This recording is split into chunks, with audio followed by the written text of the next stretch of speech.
Hey, Uncle Tom, do you have a moment to talk? Of course, Adam. What's on your mind? It's about my breakup with Lisa. I'm having a really tough time dealing with it, and I was hoping you could give me some advice on how to move on. I'm sorry to hear that, Adam. Breakups can be incredibly hard. Why don't you tell me a bit more about how you're feeling and what you're going through? Well, it's been a few weeks now, but I can't stop thinking about her. Feels like there's a huge void in my life. I'm constantly replaying our memories in my head, and it's making me feel mentally exhausted and weak.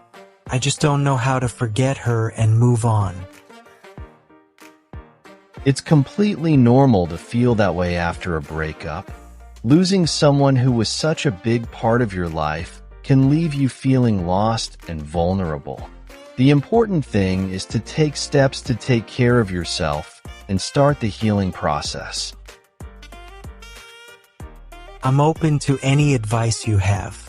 I just want to feel better and start moving forward.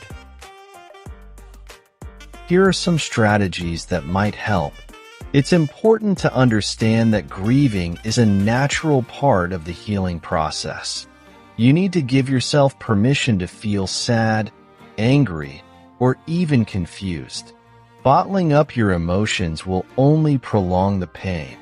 Find healthy outlets for expressing these feelings, whether it's through talking to someone you trust, writing in a journal, or even engaging in creative activities like painting or music.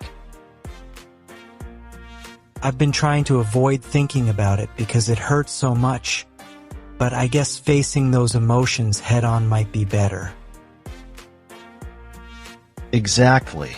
It's tough, but acknowledging your feelings is the first step towards healing. It might be tempting to check her social media profiles or send her messages, but this can hinder your progress. It's important to create some distance to allow yourself to heal. This includes unfollowing or muting her on social media and removing reminders of her from your daily life. I've been checking her profiles, hoping to see what she's up to. I guess that's not helping at all.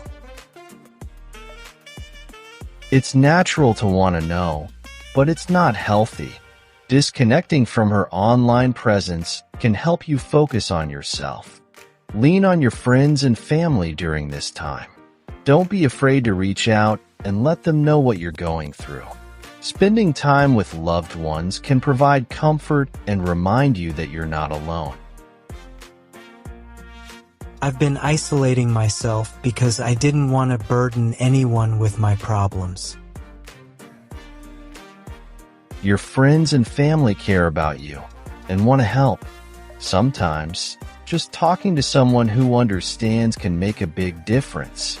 Keeping busy can prevent you from dwelling on the past. Engage in activities you enjoy or try new hobbies. Exercise is particularly beneficial as it releases endorphins, which can boost your mood and energy levels. I used to love playing basketball, but I haven't felt like doing much lately. Getting back into activities you enjoy, like basketball, can provide a much-needed distraction and a sense of normalcy. Use this time to work on yourself. Whether it's picking up a new skill, reading, or setting new goals, focusing on personal growth can be incredibly empowering. It can also help you build a positive outlook for the future. I've always wanted to learn how to play the guitar. Maybe this is the right time to start. That's a great idea. Learning something new can give you a sense of accomplishment and a positive focus.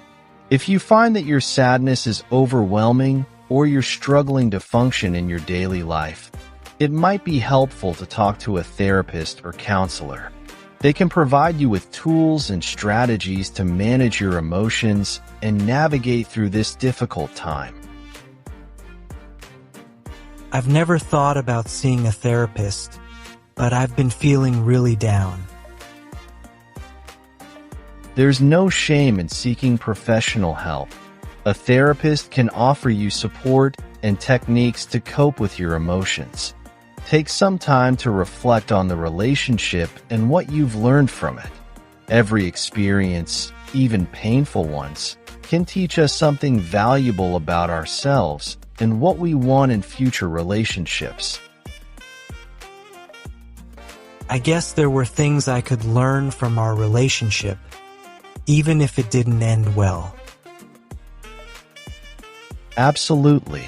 Understanding what worked and what didn't can help you grow and make better choices in the future. Healing takes time, and everyone's journey is different. Don't rush yourself or feel pressured to get over it quickly. Allow yourself the time you need to heal and rebuild your life. I've been feeling like I should be over it by now, but I guess it's okay to take my time. It's more than okay. Be kind to yourself and take things one day at a time. Thanks, Uncle Tom. Your advice makes a lot of sense. I feel a bit more hopeful about getting through this. I'm glad to hear that, Adam. Remember, it's a process, and it's okay to ask for help along the way. You're stronger than you think, and with time, things will get better. I really appreciate you taking the time to talk to me. I'm going to try to follow your advice and start taking steps to move on. Anytime, Adam. I'm always here for you. Don't hesitate to reach out if you need to talk or if you just want to spend some time together. You're not alone in this. Thanks, Uncle Tom. I'll keep that in mind. Good. Take care of yourself, Adam. And remember, brighter days are ahead. I will. Thanks again, Uncle Tom. Talk to you soon. You're welcome, Adam. Talk to you soon. Hang in there.